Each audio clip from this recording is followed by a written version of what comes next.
Number 6. Tanks in the Gulf of Thailand. In 2010, the Thai government made an unorthodox use of military equipment by dumping 198 garbage trucks, 273 old railway cars, and 25 abandoned army tanks into the Southern Sea in an effort to build an artificial reef. This unique action is intended to improve the floundering ecosystems in the Gulf of Thailand. A crane was used to lower the automobiles into the water off the coast of Narathiwat. In order to protect fish supplies and maintain the seafood sector, Thailand has implemented a comprehensive marine conservation program. The Gulf of Thailand's bountiful waters are essential to the nation's fishermen. However, overfishing has caused the ecosystem to become depleted. The shallow portion of the South China Sea is a well-liked location for scuba diving since it's home to several natural coral reefs, and this makes it the perfect location for this venture. In 2009, the government declared a 3-month fishing restriction in some areas of the Gulf of Thailand in an effort to boost fish population and reproduction. This fishing ban seems to be a trend and has typically been done at least once a year since then in an attempt to get ecosystems back to how they once were. Number 5. Luxury cars. In late February 2022, the Felicity Ace, a huge cargo ship transporting luxury automobiles from Germany to the United States, sank in the middle of the Atlantic Ocean. According to the ship's manager and the Portuguese military, this disaster happened just 13 days after a fire started on board. There were Bentleys, Lamborghinis, and Porsches among the vehicles on the Felicity Ace. However, Volkswagen verified that the damage to the cars was covered by insurance. At the time, the incident caused losses of $155 million based on estimates from insurance industry analysts. A statement from MOL Ship Management in Singapore confirmed that the Felicity Ace sank while being hauled around 250 miles off of Portugal's Azores Islands.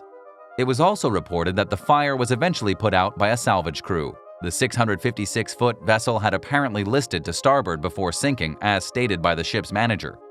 The captain claimed that the structural issues that the fire generated, along with the choppy waves, led to the ship going under amidst efforts to pull it up. According to the Portuguese Navy, the sinking took place at a depth of roughly 30,000 feet.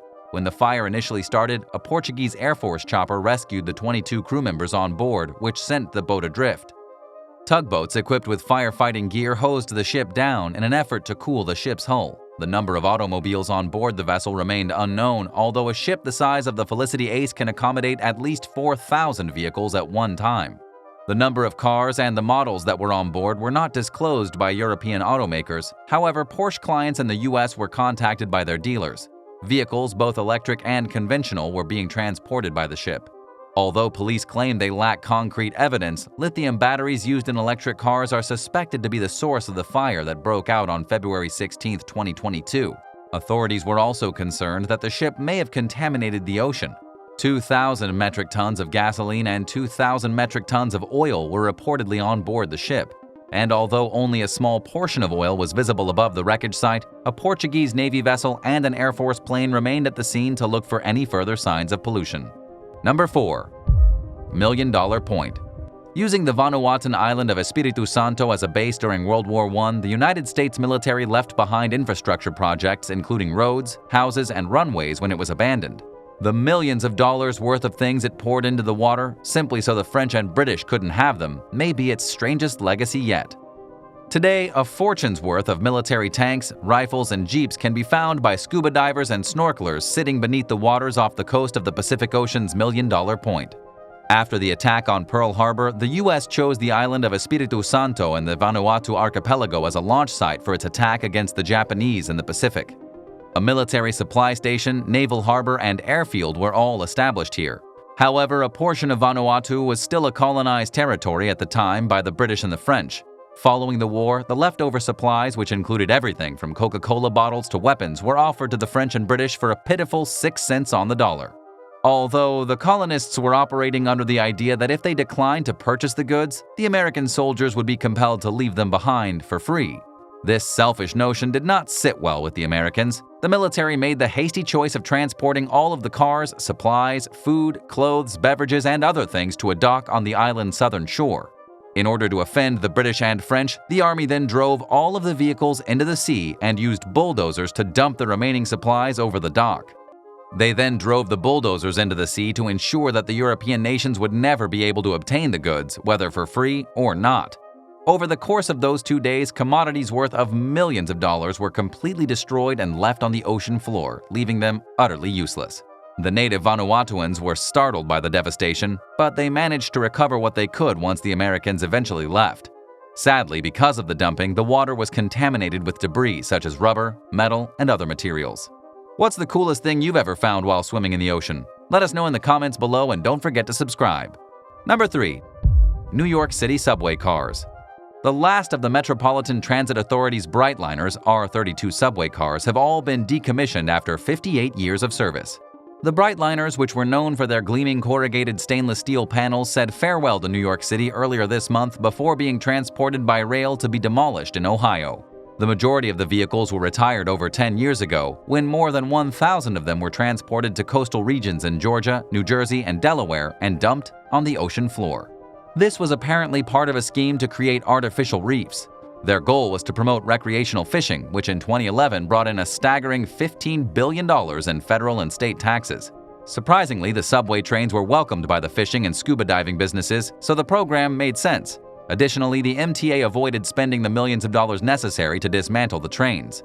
The Brightliners were supposed to survive more than 25 years underwater. However, just a few months after they were dropped, they began to deteriorate. The story might have ended there, but artificial reefs are becoming more and more popular and beneficial as climate change continues to damage reefs and marine ecosystems around the nation. As long as they're the right size, made of proper materials, and placed in the perfect spot, they can aid in restoring lost habitats, improve marine ecosystems, and advance conservation efforts. According to the MTA, the scheme was expected to be successful since they had thrown more than 1,000 Redbird trains into the water only a few years earlier. As a result of their carbon steel construction, which helps to avoid corrosion, they're still on the ocean floor today. The Brightliners, on the other hand, were constructed of stainless steel. The subway carriages were both technically and aesthetically innovative when they first appeared in 1964. On tracks, the railway carriages were lighter thanks to the stainless steel, but underwater, this did not play in their favor. The project failed for 2 reasons, according to environmental expert Daniel Shih, who has studied artificial reefs for more than 50 years. The train's enclosures were spot welded, creating a thin layer between the 2 metals that prompted corrosion. Also, the steel skin was more easily torn apart by undercurrent waves because of its corrugated design. He said, "It's important that we learn from these mistakes and improve the process." In Japan, during the 17th century, debris and rocks were utilized to produce kelp and expand the commercial fishing population. The oldest known artificial reef in the United States, where similar undersea constructions are often built for recreational fishing, is in South Carolina and was first recorded in the 1830s. Submerged shipwrecks such as the well-known SS Antilla in the Caribbean have become the most popular types of artificial reefs in recent years. However, countless reefs have been created using streetcars, military tanks, oil rigs, and even underwater art parks like Miami's Reef Line, which was set to debut this past summer.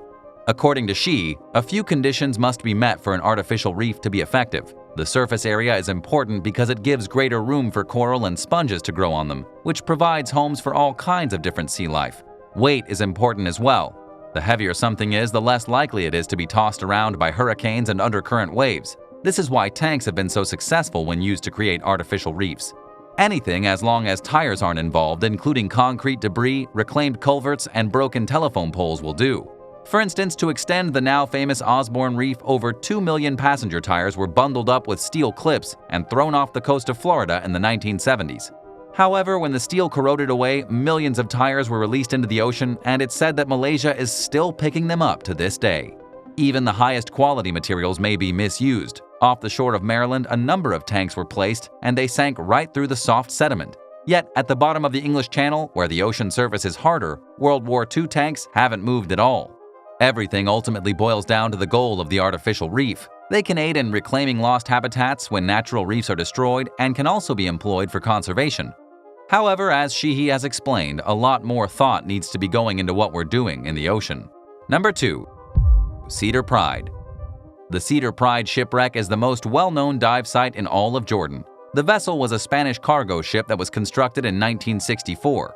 Before being bought by the Lebanese shipping firm Cedar Pride, the boat went through a few name changes, but the most recent name was San Bruno. The Cedar Pride was anchored in the port of Aqaba in July 1982 when an accident occurred and a fiery explosion tore a hole in the ship. The vessel was destroyed and remained partially submerged in the harbor. Later, King Abdullah, who loved diving, became interested in the ship. and made the decision to sink it and turn it into the well-known dive destination it is today. On November 16, 1985, Cedar Pride was intentionally sunk after being cleared of any oil and anything else that would harm marine life. The two large cargo holds of Cedar Pride are now accessible to divers since the ship is lying on its port side. Another noteworthy feature is an air pocket in the back cargo compartment that is large enough for divers to come up for air and take a look around. Cedar Pride has observed tremendous coral development over the last 35 years. Schools of fish now call this site home, and turtles and Napoleon wrasses are occasionally spotted here. The depth of this dive site varies between 40 and 85 feet, and divers of all skill levels flock to this location because of its diversity. At the deepest point, the wreck and the topography of the reef form an arch where one could easily cross beneath it. In addition to the open cargo compartments, the wreck has numerous tight areas, and experienced divers who have received their certification can access them. The crow's nest is the most notable aspect of this artificial reef, as it stands out against the crystal clear blue water and is covered in an abundance of multicolored soft coral. In deeper water, the soft coral is more spread out, but it's replaced by schools of fish and hard coral. And anemones, table corals, pipefish, and clumps of acropora have all established residences on the hull, which makes it a great night dive location. The deck is covered in numerous animals, including soft coral crabs, Spanish dancers, urchins, and shrimp. For skilled wreck divers or photographers, the light zone offers many penetration opportunities. Number 1. Austin Overboard. In 1952, the British-made Austin A40 caused quite a commotion in Vancouver, British Columbia, 22 of them to be exact. All of the vehicles were dumped into the English Bay, and it was no accident. Austin Motor Cars' official distributor since 1932 has been Vancouver auto dealer Fred Deely. At the insistence of Deely, in 1948, Austin began to produce a left-hand drive model for export. The compact four-cylinder Austin A40 was available in a variety of body styles, including coupe, pickup truck, van, and, oddly enough, an ambulance. It gained popularity both in the western province of Canada and other areas of the world. In its first 4 years of manufacturing, the Austin A40 generated $70 million for Britain, making it the country's top export. British Columbia sales alone reached $15 million in the first 4 years across 40 Austin dealerships. In addition to acting as the brand's distributor, Fred Deely Motors was undoubtedly the most prosperous Austin dealer in British Columbia. When Deely hosted a massive 10-day Austin of England event in Vancouver in August 1951, Austin officials went, and Deely's year-over-year Austin sales had already doubled twice. Sadly, Deely's good luck in Austin sales was about to run out. The Dutch ship Dongadijk, which was carrying 50 Austin A40 vehicles and light trucks, caught fire in Vancouver's harbor on April 28, 1952. The ship was doused in salt water by a fireboat, which put out the flames but also wrecked several of the cars that had otherwise managed to escape the inferno unharmed. A few days later, the Vancouver Sun claimed that Austin executives had made the decision to dump the damaged vehicles into Burrard Inlet, which is close to English Bay. According to an Austin official, they didn't want anyone to be uncertain when they purchased a vehicle, and they certainly didn't want anyone claiming that their car wasn't working properly due to being damaged in the fire. On May 9, 1952, the 22 damaged A40s were stripped of their tires and batteries, loaded onto a barge, then carried to the entrance of the Howe Sound and gently dropped into the water using cables attached to a tugboat under the supervision of a customs official. The Sun ran a follow-up article after a tugboat crew was spotted dragging the bottom of English Bay, cautioning anybody hoping to get a free Austin to think about the repercussions. They reported that the legal position was uncomfortable. The vehicle taxes weren't yet paid, and the business that had sunk them still owned them. Evidently, the warning was effective, and the Austins have never been disturbed, according to Peak Communications Ltd., a public relations firm based in Vancouver. Thanks for watching. Would you rather dive deep into the ocean to explore an underwater shipwreck, or sink a tank in order to turn it into an artificial reef? Let us know in the comments below, and if you haven't already, subscribe to the channel. We'll see you next time for another amazing video right here on American Eye.